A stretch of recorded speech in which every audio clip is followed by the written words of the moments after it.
My name's Paul Downing, and my background predominantly has always been on the squash court, if you like. I've played squash for Shropshire since I was a junior, something I've really enjoyed as a Shropshire lad, something I'm very proud of. And I started playing here at Shrewsbury Squash Club, I would say around about 15 years ago, maybe 20 years ago. On to our next question. What made you get into coaching in the first place? Sort of 17, 18, people started to ask me for help, advice, they wanted to practice with me, that type of thing, and that quickly developed into me starting to coach. So I started to do the coaching courses. By the time I was about, 20, I was teaching full time. And by the time I was 24, because I remember it very well, I did my level 4 professional squash coaching exam, which at the time was the highest qualification you can get in the country, because it qualifies you to teach at national standard. And that was that really. That was as quick as that. Any advice you suggest to newcomers that come to the Shrewsbury Squash and Racket Club? Any advice I give to somebody that's coming to the squash club to predominantly sort of take up squash or racquetball is to really sort of throw yourself into it. Like learning any new sport, the critical stage is the early part, because that's when it's the most difficult, because it's new and it doesn't become reactive, because you have to think about a lot of things at the same time. So it's really taking on board that start, maybe getting some coaching will help and some tuition will help, but certainly jump in, play as much as you can, 2, 3, 4, 5 times a week, and you'll get a lot out of it. Certainly the more you put into it, like everything, the more you're going to get out of it. What are your top 3 biggest highlights of your professional career? When I was growing up, the biggest target and biggest tournament locally that you could win was the Shropshire Squash Championships, and I still feel lucky enough to win it for the first time as I got to 19, which was a real pleasant surprise. And at the time, there was a guy called Pete Lancaster that had recorded the most wins of that championship, which was 6. And I still consider myself lucky enough to have surpassed that, and I've won the county championship 10 times.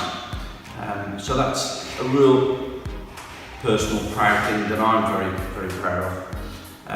The second highlight for me, to a degree almost surpasses that, is I did a lot of training, and I did the Masters Series back in 2014, and I qualified to play for England's over 40s squash team in the home internationals up in Aberdeen. So playing for England, that was obviously a massive thrill. On the coaching side, without doubt, my highlight, while there's been several highlights in the coaching, particularly with the juniors, was I taught a lad from when he was 8 to he was 16, and he got to number 1 in Britain at under 12, under 14s. He won the British Open under 14s, which is the equivalent to the World Championships. And he was then picked up by England squad and the sort of performance plan through England. And he went on to become a professional player, and he got himself to, I think it was about 16 or 17 in the world on the world tour. So that's a real sort of, again, feathering, sort of very proud of that, which is good. So those are probably the 3 highlights. Why would you recommend squash? I'd recommend squash for a few reasons. First of all, you are going to get a great workout, and it is a great fitness sport.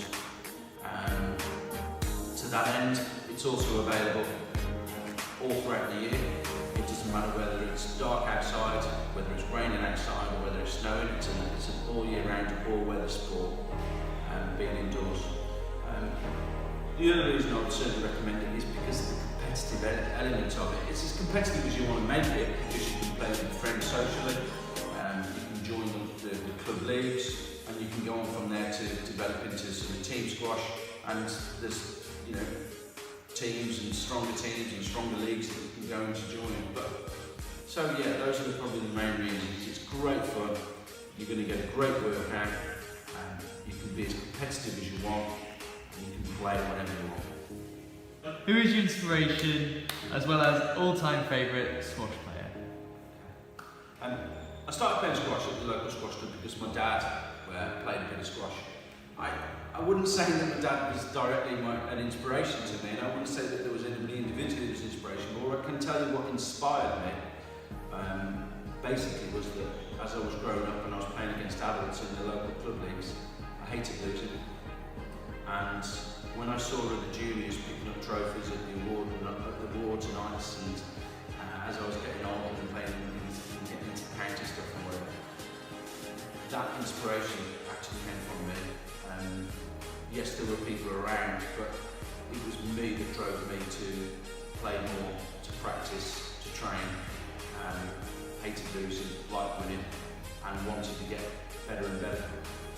My all-time favourite squash player is Jahinka Khan, and for those of you that don't know, his record is just unsurpassed. He's won 10 British Open championships, which is the equivalent to winning Wimbledon 10 times on the bounce.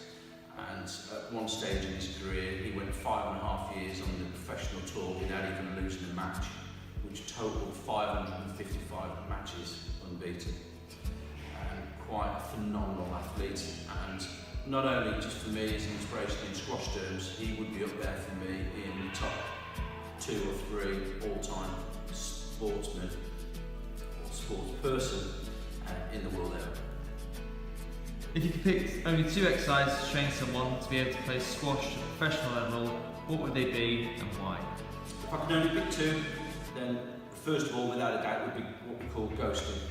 And what ghosting is, it replicates somebody's movement around the squash court. So you're practicing your movement from the tee position to play a shot and coming back to the tee. By doing this, we are covering several aspects of a squash-specific movement. The lunges which can be required and the strength to do that, the split steps and the speed off the tee, the twists and turns that's very dynamic in squash. We're also automatically going to cover leg strength, a bit of core stability work, and massively the fitness that's required to play squash, certainly as you get better and you get to a higher standard.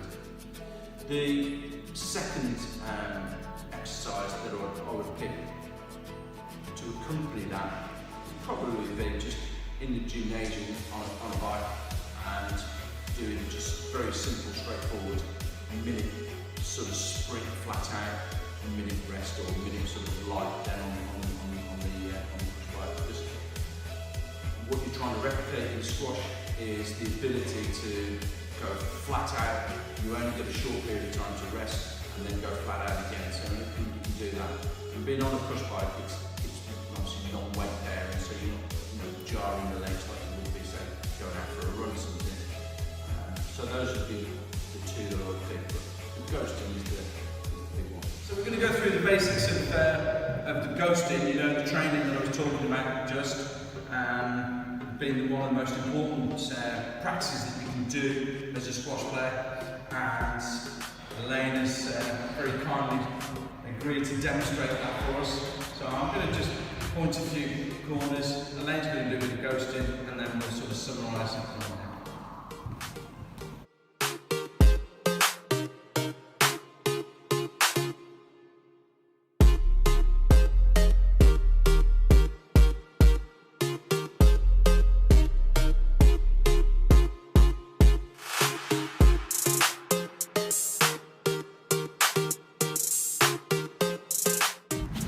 Okay, so a couple of really important things. As you can see, Elaine is starting from the tee, because that's the middle of the squash court, and of course the movement is always there for back to the tee, so she's ready then for wherever the ball might be, so she can go and make it as easy as possible to go and get it back. The second thing that you can see she's doing is when she's moving around the court, she's taking strides and patterns of movement that are going to put her in the best position so that she can hit the shot from, and she's coordinating that with a racket so it's always nicely balanced and ready to make a strike with the ball. So that's a summary and a quick demonstration of ghosting, and I hope it was good.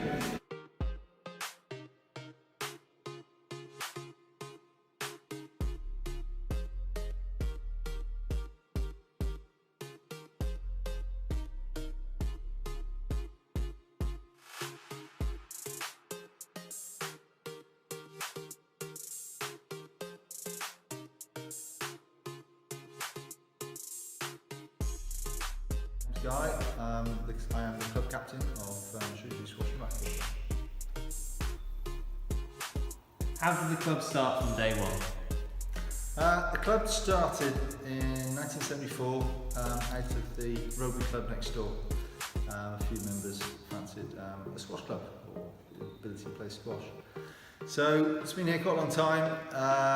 It's had a up and down history, but the recent history over the last sort of 6 or 7 years has been one of building and quite a lot of success. We're very proud of what we now have in this club. What have you noticed has been the biggest changes for the Shrewsbury Squash Club? A change of attitude about 7 or 8 years ago to a real can-do attitude. Everyone got behind some big initiatives, big ideas, which led to expansion of the club, increasing the facilities, and with it came people, lots of members, and we're now very healthy membership, and a very sociable, happy club. In terms of the venue itself, what's the long-term vision and where do you see the club in 5 years? In 5 years we expect to be here. We expect to be very strong, very healthy. We want a large membership and we expect to be there. We've invested a lot in the facilities to bring in more sports into the squash club as well. We hope by doing that we can attract people into the game, just show them the game, get them interested. But the game should sell itself anyway. So yeah, 5 years time we're going to be here, hopefully multi-sports and very successful. What makes this squash club unique to the rest of the other venues in Shropshire? We are a members club, private members club. We live by our own means, we survive by our own means, and it's all about the membership. If we can't keep the members happy, then we are in trouble. So that is our main incentive, is to make sure that our members are happy, and if the members are happy, the club's a happy place and we'll be very successful.